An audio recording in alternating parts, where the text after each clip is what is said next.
네, 오늘 주일 예배에 하나님 앞에 나와 예배하는 모든 분들을 진심으로 환영합니다. 오늘 예배를 통해서 살아계신 하나님의 은혜를 체험하고 뿐만 아니라 우리의 잃어버렸던 그 구원의 기쁨을 다시 회복하는 귀한 은혜의 시간 되시기를 주님의 이름으로 축원드립니다. 아멘. 네, 아프리카 차드에 사역하고 있는 양성훈 선교사입니다. 이렇게 하나님의 말씀을 함께 나누게 되었습니다. 차드에 사역하면서 하나님께서 주신 놀라운 은혜들이 참 많습니다. 하나님의 은혜가 아니면 결코 살아갈 수 없는 존재라는 사실을 매 순간마다 확인하는 것이 선교 현장의 삶이었습니다. 그것은 선교 현장에서뿐만 아니라 우리가 살아가는 매일 매 순간의 삶에서 그리스도인은 하나님 없이는 살아갈 수 없는 존재일 것입니다. 그런 의미에서 매 순간 오직 하나님의 은혜로만 살아간다고 고백하는 우리가 되어야 할 것입니다.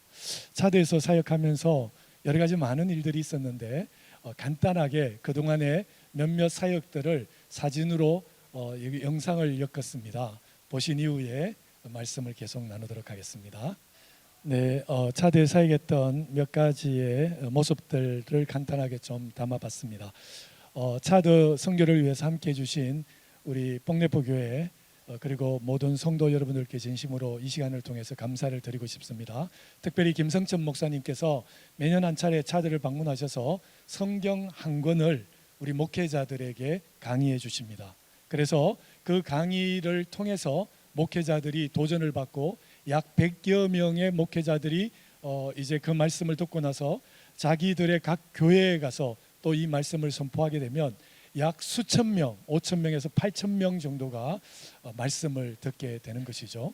그 일을 위해서 우리 뽕내포 교회에서 많은 성도님들이 함께 기도해 주시고 참여해 주셔서 지금까지 매년마다 벌써 여러 차례 오셔서 여러 성경을 강의해 주셨습니다. 정말 감사한 마음을 전해드립니다.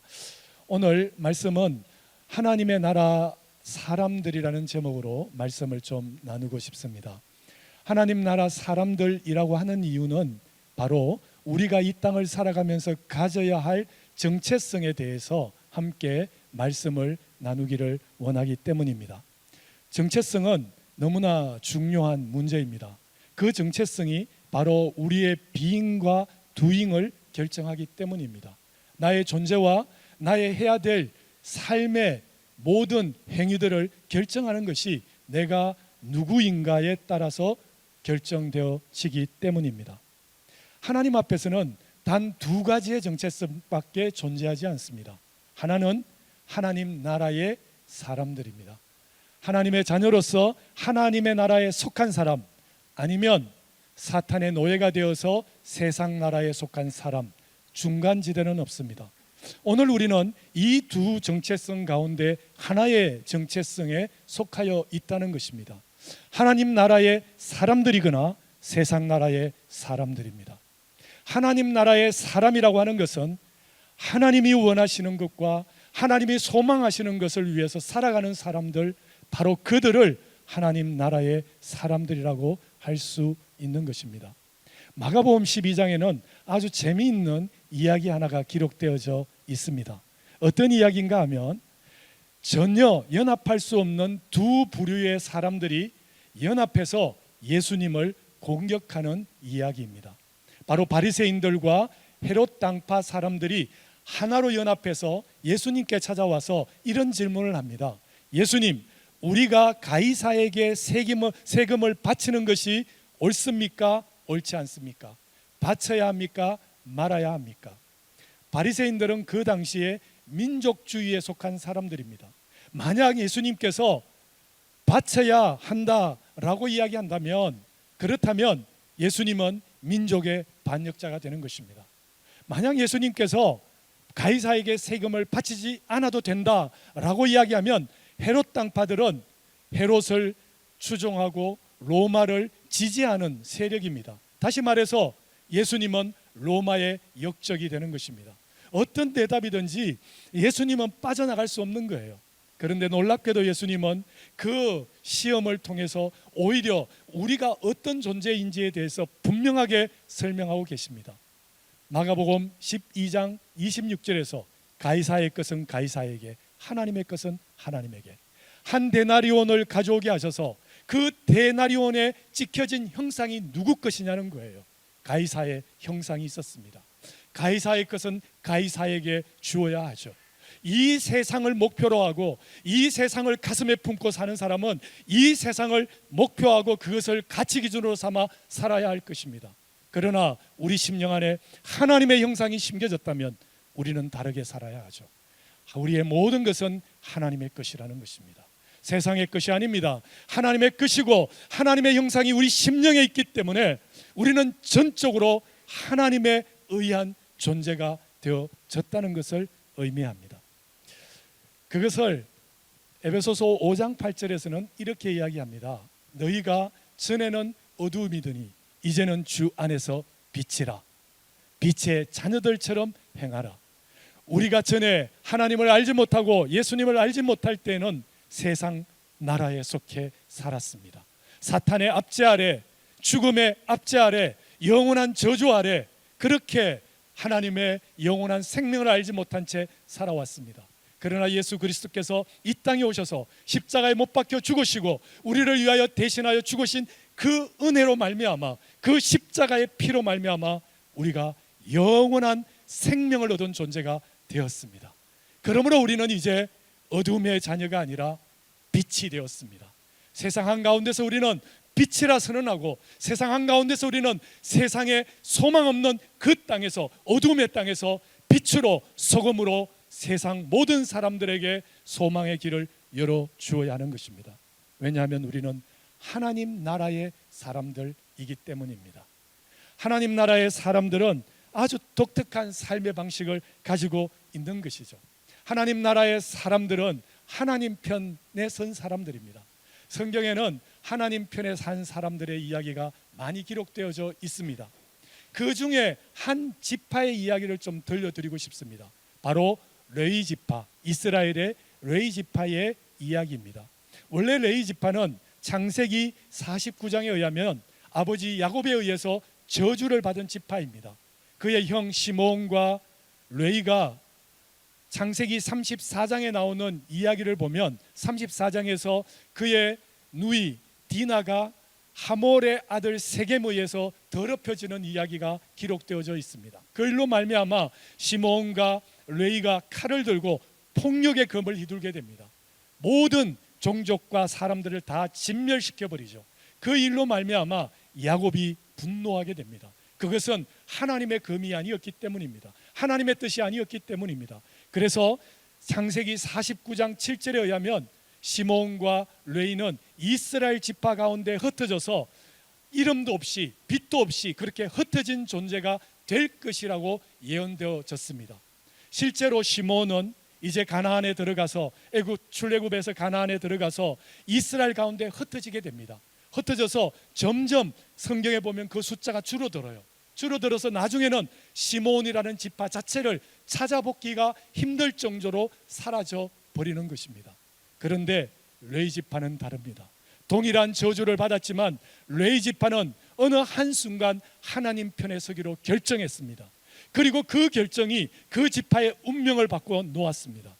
그 이야기가 바로 출애굽기 32장에 기록되어져 있습니다. 출애굽기 32장에 보면 모세가 시내산에 올라가서 40일 동안 하나님의 말씀을 듣고 그리고 성막을 어떻게 건축할 것인지 그 설계도를 받고 있는 동안 이스라엘 백성들이 범죄하게 됩니다. 황금 송아지를 만들어서 하나님을 잊어버리고 그들을 구원하신 하나님을 잊어버리고 그 황금 송아지를 섬기는 거예요. 그때 모세가 두 팔에 들고 있는 그 10계명의 두 돌판을 던져버리고 이렇게 외칩니다. 하나님께 선자는 내게로 나오라. 하나님 편의 선자는 내게로 나오라. 그때 나온 지파가 바로 레위 지파였습니다. 폭력의 검이 아니라 하나님의 순종의 검, 심판의 검을 차고서 모세 앞에 나왔습니다. 그 이후로 레위 지파도 야곱의 그 예언처럼 모든 이스라엘 지파들 가운데 흩어지게 됩니다. 그러나 사라진 것이 아니라 오히려 저주받았던 그 운명이 오히려 바로 그 땅에서, 바로 그 가나안 모든 족속들 가운데서 하나님의 말씀을 가르치고 하나님의 진리를 선언하는 사명의 바로 말씀으로 사명의 이야기로 바뀌어졌다고 하는 것입니다. 우리가 하나님 편에 서는 순간 우리의 과거의 이야기가 어떠했든지 그 이야기가 변하여 하나님의 축복의 이야기가 될 것입니다. 우리의 연약했던 부분들이 오히려 하나님을 위해서 귀하게 쓰여지는 귀한 하나님의 선한 도구가 될 것입니다. 저주가 변하여 축복이 되고 우리의 연약함이 변하여 하나님의 강함을 드러내는 하나님의 선한 도구가 될 것이라는 것입니다. 차대에서 사역하면서 가끔 지방사역을 내려갈 때가 많습니다. 지방사역을 내려가면 저희만 내려가는 것이 아니라 현지 사역자와 함께 내려갈 때가 많습니다. 함께 내려가면 어떤 사역자들은요 정말 함께 내려가는데 거의 도움이 되지 않는 사역자들이 있어요. 그런데 어떤 사역자들은 정말 많은 도움이 되는 사역자들이 있어요. 그 가운데 한 분이 바로 블라게 목사님이라는 분입니다. 이분이 원래 차드 수도 은자매나 큰 시장에서 주먹으로 살아가던 사람입니다. 깡패였죠. 깡패 대장 출신입니다. 근데 이분이 예수 그리스도를 복음을 듣게 된 거예요. 그리고 그 복음을 듣게 되고 예수 그리스도를 영접했습니다. 신학교에 와서 그리고 신학을 마치고 저희 신학교에서 신학을 마치고 이제 안수를 받고 목회자가 되어서 사역을 하는데 전에 사람들의 모든 것들을 괄치하고 빼앗던 주먹이 하나님 편에 서기로 결정한 순간 사람을 괴롭히고 갈취하는 것이 아니라 사람을 돕고 보호하는 손길로 바뀌어졌다는 것이죠. 우리의 인생이 하나님 편에 서기로 결정하는 순간 나는 하나님의 사람, 하나님의 사람으로서 하나님의 편에 서겠습니다 결정하는 순간 우리의 삶은 달라진다는 것입니다. 우리의 인생이 바뀌고 내 삶이 바뀌고 내 가정이 바뀌고 내 교회가 바뀌고 민족의 운명이 바뀌어지는 것이라는 것입니다. 하나님 편에 설 때 이 역사가 일어난다는 것이죠. 하나님 나라에 대해서 가장 잘 보여주는 성경이 바로 마태복음입니다. 가장 잘 보여주는 성경 중에 하나가 마태복음이에요. 마태복음은 1장부터 하나님의 나라가 어떻게 이루어지는지를 28장까지 우리들에게 소개하고 있습니다. 이 시간에 마태복음 전체를 다 말씀드릴 수는 없을 것 같아요. 그래서 1장부터 해서 마태복음의 서론과 그리고 마태복음의 결론 부분을 좀 살펴보려고 합니다. 마태복음의 서론과 결론은 수미상관법이라 해서 성경에서 머리와 꼬리가 유사한 방법을 사용하고 있습니다. 다시 말해서 마태복음의 서론은 어떤 이야기인가 하면 하나님께서 이 땅에 아들 예수 그리스도를 보내시는 거예요. 왜냐하면 이 땅은 영원한 죽음의 땅이기 때문입니다. 저주의 땅이기 때문입니다. 사탄의 압제 아래 있는 땅이기 때문에 그 땅을 구원해내기 위해서 하나님께서 그 아들 독생자를 보내셔서 이 땅에 하나님 나라를 형성하게 하고 하나님 나라를 완성하게 하고 모든 사람들이 그 하나님 나라의 백성으로 영원한 생명을 가지고 살아가도록 초청하는 이야기가 바로 마태복음의 전체적인 내용입니다. 그런데 그 결론이 무엇인가 하면 마치 서론에서 말씀하셨던 것처럼 결론에서는 이제는 마태복음 28장 18절에서 20절 하늘과 땅의 모든 권세를 내게 주셨으니 아버지와 너희는 가서 아버지와 아들과 성령의 이름으로 세례를 주고 모든 족속으로 제자를 삼아 아버지와 아들과 성령의 이름으로 세례를 주고 내가 너희에게 분반 모든 것을 가르쳐 지키게 하라. 볼지어다 세상 끝날까지 내가 너희와 항상 함께 있을 것이다. 이렇게 말씀하고 있는 거예요. 예수님께서 이 땅에 오셨다면 이때 마태복음은 유대인들, 특별히 마태복음은 유대인들에게 왕이신 예수 그리스도, 메시아이신 예수 그리스도를 소개하는 책입니다. 그러면서 그 메시아가 하나님의 나라를 완성하셨다고 이야기하는 거예요. 그 완성된 하나님의 나라가 유대에 머물러 있을 수 없다는 거예요. 예루살렘에 머물러 있을 수 없다는 거예요. 내 안에 머물러 있을 수 없다는 거예요. 이 하나님의 나라는 세상 모든 민족에게로 흘러나가야 한다는 것입니다. 그리고 제자들을 모든 민족에게로 파송하는 이야기가 마태복음 28장의 이야기라는 것이죠. 예수님이 이 땅에 오셨던 것처럼 하늘 영광 버려두시고 이 땅에 오셨던 것처럼 오늘 우리의 삶은 하나님 나라의 백성이 되어서 하나님 나라의 사람들이 되어서 영광과 평안과 기쁨이 있지만 그 자리에 머무는 것이 아니라 아직도 이 평안과 기쁨을 알지 못하는 세상 나라로 나아가야 한다는 것입니다. 그리고 그곳에서 빛이 되고 소금이 되어서 그들에게 생명 되신 예수 그리스도를 함께 누릴 수 있도록 축복의 통로 역할을 하는 것이 왕 같은 제사장으로서 하나님 나라의 사람들이다 라고 말씀하고 있는 것입니다. 그래서 오늘 본문은 이렇게 우리들에게 소개하고 있습니다. 우리가 누구입니까? 너희는 택하신 족속이요 왕 같은 제사장이요 하나님 거룩한 나라요 그리고 그의 소유된 백성이라고 이야기합니다. 하나하나가 얼마나 값지고 보석 같은 말씀인지 모르겠습니다. 우리가 그런 존재입니다. 우리는 세상에서 부끄러워하고 세상에 숨을 존재가 아니라 세상의 한가운데로 나아가서 당당하게 나는 하나님의 거룩한 백성이다, 거룩한 나라다, 하나님의 소유된 백성이다, 왕같은 제사장이다 선포할 수 있는 당당한 자신감을 가질 수 있는 그런 하나님의 나라의 사람들이라는 것입니다. 그것이 우리의 정체성입니다. 그러므로 두려워할 필요가 없습니다. 세상 가운데서 두려워할 필요가 없고 세상 가운데서 걱정할 필요 없습니다. 세상 가운데서 부끄러워할 필요가 없습니다. 이 세상에 아무리 큰 성공이라 할지라도 하나님 나라에서 그것은 무의미합니다. 아무런 의미가 없습니다. 이 세상에서 가장 작은 것 가지고 하나님을 섬기는 하나님의 나라의 사람으로 살아가면 그것은 하나님 나라에서 값지고 보호하고 그리고 이루 말할 수 없는 상급이 된다라고 성경은 우리들에게 말하고 있는 것입니다. 오늘 우리가 왕같은 제사장이라고 할 때 그 의미가 어떤 의미입니까?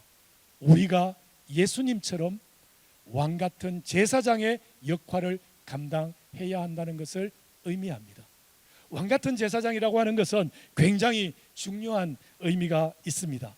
예수님께서 이 땅에 오셨었을 때 이 땅에 오셔서 이제 공생애를 시작하시기 전에 가장 먼저 세례를 받으십니다. 세례를 받으시고 물에서 올라오시자 하늘이 열리고 하늘에서 성령이 비둘기 같이 그의 위에 임하시는 것입니다.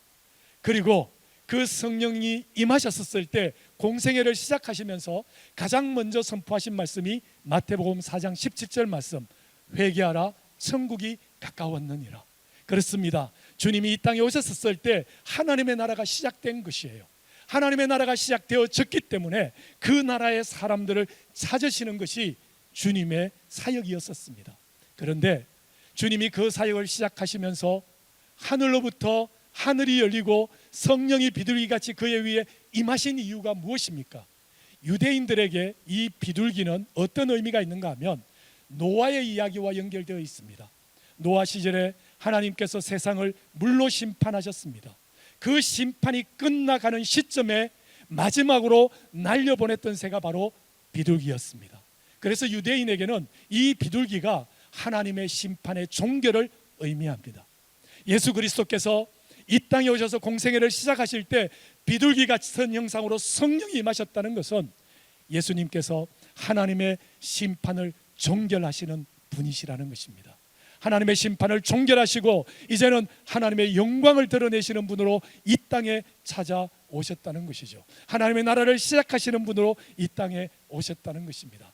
전에는 우리가 죄에 있을 때는 사탄의 노예가 되어서 죽을 만큼 아무리 자유롭고 싶어도 자유로울 수 없는 죽을 만큼 고생스러운 노예의 삶이었다면 이제 그 심판을 하나님께서 예수 그리스도의 십자가로 끝장내셨습니다. 이제 더 이상 우리에게는 심판이 없습니다. 우리에게는 영원한 하나님의 나라의 영원한 영생이 우리에게 주어졌기 때문입니다. 하나님의 심판은 예수 그리스도로 말미암아 끝장났습니다. 그러나 그 끝장난 심판이 여전히 유효한 사람은 아직도 그 예수 그리스도를 알지 못하는 사람이라는 것이죠. 만약 우리가 하나님의 나라 사람이 되어서 그 예수를 나의 구원자, 나의 구주로 고백했다면 이제 그 심판은 우리에게 끝장났습니다. 사탄이 끝장났듯이 이제는 그 심판은 끝장나고 영원한 생명, 영원한 빛이 우리에게 임하게 되었다고 하는 것입니다. 우리는 왕같은 제사장으로서 축복이 되어야 합니다. 예수님께서 이 땅에 오셔서 왕같은 제사장처럼 친히 제물에 되셔서 십자가에 달려주셔서 그렇게 화목제물로 드려졌습니다. 레위기 7장에 보면 거제라고 하는 제사가 나옵니다. 거제는 제물들을 다 불태워서 하나님 앞에 드리면 화제입니다. 그런데 이 거제는 제물을 들어서 흔들어서 그 제물은 제사장에게 주어지게 됩니다. 그러면 제사장들이 그 음식을 먹는 거예요. 하나님의 구원의 은혜를 생각하고 화목의 은혜를 생각하고 그 음식을 먹는 것입니다. 그런데 예수님께서 그 거제의 화목 제물이 되셔서 들리신 것입니다.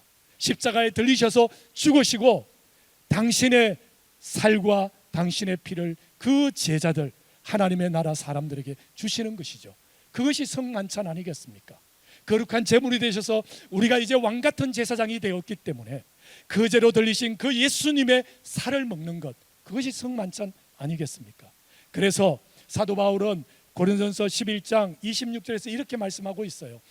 누구든지 이 살을 먹고 이 피를, 이 잔을 마시는 자마다 그리스도의 죽으심을 그가 다시 오실 때까지 전파하는 것이니라 라고 말씀하고 있는 거예요.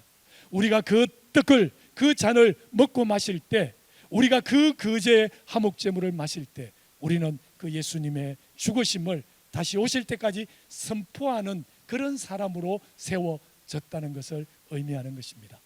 창세기 12장 1절에서 2절 말씀 보면 하나님께서 너무나 잘 아시는 것처럼 아브라함을 축복의 통로로 부르셨습니다. 왜 부르셨습니까? 그가 그 가족을 위해서, 그 민족을 위해서 복이 되었습니까? 아니라는 거예요. 아브라함이 복이 된 유일한 이유는 그 복이 모든 민족의 복되게 하는 통로로 세워졌기 때문입니다. 그래서 출애굽기 19장 5절 6절에 보면 하나님께서 직접 말씀하세요. 이스라엘 백성들을 구원해내고 나서 너희를 세상 모든 민족 중에 제사장 나라로 세웠다라고 말씀하십니다. 우리가 제사장 나라가 된 거예요.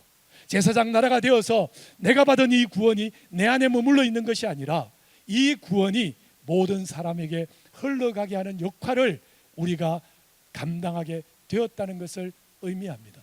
그러므로 이 축복이 내게 남아 있어서는 안 되는 것이죠. 내가 오늘 가지고 있는 것 있다면 그 모든 것이 하나님의 것이고, 하나님이 오늘 우리에게 주셨다면 그 이유는 하나입니다. 그 이유는 모든 민족을 위한 복의 통로가 되라는 것입니다. 파리 땅에 살아가시면서 수많은 주님을 알지 못하는 사람을 만나시게 될 것입니다. 그 축복이 내게 머물러 있어서는 안 된다는 것이죠. 흘러가야 한다는 것입니다. 좀 말씀을 맺으면서 하나의 이야기를 좀 드리고 싶습니다. 마가복음 11장에 있는 이야기입니다. 마가복음 11장에는 아주 재미있는 내용이 하나 나옵니다. 그 내용이 무엇인가 하면 예수님께서 길을 가시다가 이제 무화과, 이제 배가 고프신 거예요. 그래서 아주 잎이 많은 무화과 나무 하나가 있습니다. 그래서 그 무화과 나무에 가서서 먹을 것을 찾으셨는데 무화과의 열매가 없었습니다. 왜냐하면 무화과의 때가 아니기 때문입니다. 그리고 나서 성전으로 들어가십니다. 성전으로 들어가서 성전 이방인의 뜰에 가득한 장사하는 사람들, 돈 바꾸는 사람들, 이방인들이 기도하는 장소에서, 그래서 그곳에 선포하시죠. 내 집은 만민이 기도하는 집이에요. 모든 민족을 위한 집이어야 하는데, 모든 민족을 위한 성전이어야 하는데 유대인들은 이방인의 뜰을 뺏어버리는 거예요. 그리고 나서 그곳에서 자신들의 이익을 구하고 있는 거예요. 이방인들이 기도할 장소가 없습니다. 그리고 나서 그 성전 청결 사건 이후에 다시 나오십니다. 나오시는데 그 무화과 나무를 지나가시는 거예요. 그런데 제자들이 깜짝 놀랍니다. 왜냐하면 무화과 나무가 완전히 말라 죽었기 때문입니다. 이 이야기는요, 굉장히, 이게 이제 인클루지오 기법이라고 하는 성경 문학에도 기법이 있잖아요. 그런 기법이에요. 뭐냐면 앞과 뒤에 동일한 단어를 두 가지 방식으로 사용하는데 동일한 단어를 사용해서 강조할 때가 있습니다. 마태복음 1장에 나와 있는 예수님의 계보가 그러합니다. 예수 그리스도의 계보라 하고 마태복음 1장 1절은 시작합니다. 그리고 나서 그 계보가 끝날 때 마리아로 말미암아 예수 그리스도가 나시니라. 처음도 예수 그리스도, 그 계보의 끝도 예수 그리스도인 거예요. 다시 말해서 예수님의 계보의 모든 것은 예수 그리스도 한 분에게 집중된다는 것을 보여주는 것이 바로 이 기법입니다. 그런데 그 반대로도 사용이 되는 거예요. 어떻게 사용되는가 하면 앞과 뒤에 비슷한 내용을 담아놓고 정말 중요한 앙코 같은 내용을 중간에 딱 넣어두는 거예요. 샌드위치 기법이라고도 하죠. 어떤 내용이 있는가 하면 고린도전서 12장, 13장, 14장의 내용이 그렇습니다. 고린도전서 12장, 14장에 보면 은사에 대해서 나와 있어요. 교회가 세워지려면 다양한 은사가 필요합니다. 수많은 은사가 있는데 그 수많은 은사를 12장에서 이야기하고 건너뛰고 14장에서 이야기합니다. 교회가 세워지기 위해서는 많은 사람들이 각자의 은사를 가지고 교회에서 섬겨야 하는 것이죠. 그런데 그 중간에 무엇이 있는가 하면 고린도전서 13장이 있습니다. 사랑입니다. 교회에 사랑이 없으면 가장 중요한 핵심은 사랑이라는 거예요. 수많은 은사로 수많은 방식으로 교회를 섬기지만 사랑이 없는 섬김은 제로라는 거예요. 교회가 세워질 수 없다는 거예요. 고린도 교회가 분리와 분란을 계속 겪었던 이유는 이 사랑의 문제였다는 거예요. 은사는 많았는데 사랑이 없었다는 것이죠. 마가복음 11장도 동일한 내용입니다. 11장 12절에서 26절, 바로 무화과 나무 사건을 양쪽에 두고 가운데 성전 청결 사건을 넣어둔 거예요. 왜 그렇습니까? 이스라엘 백성들의 모습을 그대로 보여주는 거예요. 이스라엘 백성들이 하나님의 성전이 되어서 모든 민족을 초청하고 그 민족으로 복받게 하는 그런 축복의 통로가 되는 왕같은 제사장에 임명되어졌음에도 불구하고 그들은 그 일을 하지 못하는 거예요. 마치 무화과 나무가 열매가 없는 것처럼. 그래서 유대인의 때에는 열매를 맺을 수 없는 거예요. 그 때가 이르지 않았던 거예요. 예수님의 때, 예수님으로 말미암아, 예수님의 십자가로 말미암아 모든 민족과 백성과 방언의 이 생명의 축복이 흘러갈 것이라는 것을 예수님은 말씀하고 계신 것입니다. 오늘 우리가 하나님 나라 사람, 하나님의 성전이 되었습니다. 우리 안에 무엇이 형상으로 새겨져 있습니까? 그 형상이 가이사입니까? 그렇다면 우리는 세상의 꿈을 쫓고 있는 사람입니다. 우리 안에 하나님의 형상이 새겨져 있습니까? 그렇다면 하나님의 것 되어서 하나님의 나라의 사람으로 살아야 할 것입니다. 우리 성전에 가득 들어있는 것이 무엇입니까? 그것은 우리가 살아야 될 진정한 삶의 방식이 아닐 수도 있습니다. 그것을 내려놓고 포기하고 세상 한가운데서 그리스도인으로 하나님 나라 사람으로 그렇게 세워질 때 우리는 내 개인의 운명도 바꾸고 우리 가정의 운명도 바꾸고 우리 공동체의 운명도 바꾸는 축복의 통로가 될 수 있는 것입니다. 축복은 흘러갈 때 진정한 축복일 것입니다. 이 축복을 누리는 우리 뽕내포 교회 하나님의 사람들 다 되시기를 주님의 이름으로 축원드립니다. 아멘. 기도하겠습니다. 하나님 아버지 감사합니다. 오늘 말씀을 통해서 하나님 나라 사람들 왕같은 제사장으로서 부름받은 우리의 사명을 다시 한번 살펴보았습니다. 주님, 하나님 나라 사람으로 세상 나라 한가운데서 당당하게 떳떳하게 이 생명의 복음을 흘려보내는 그런 믿음의 사람들로 설 수 있도록 하나님 우리를 축복하여 주시옵소서. 예수 그리스도의 이름으로 기도드리옵나이다. 아멘.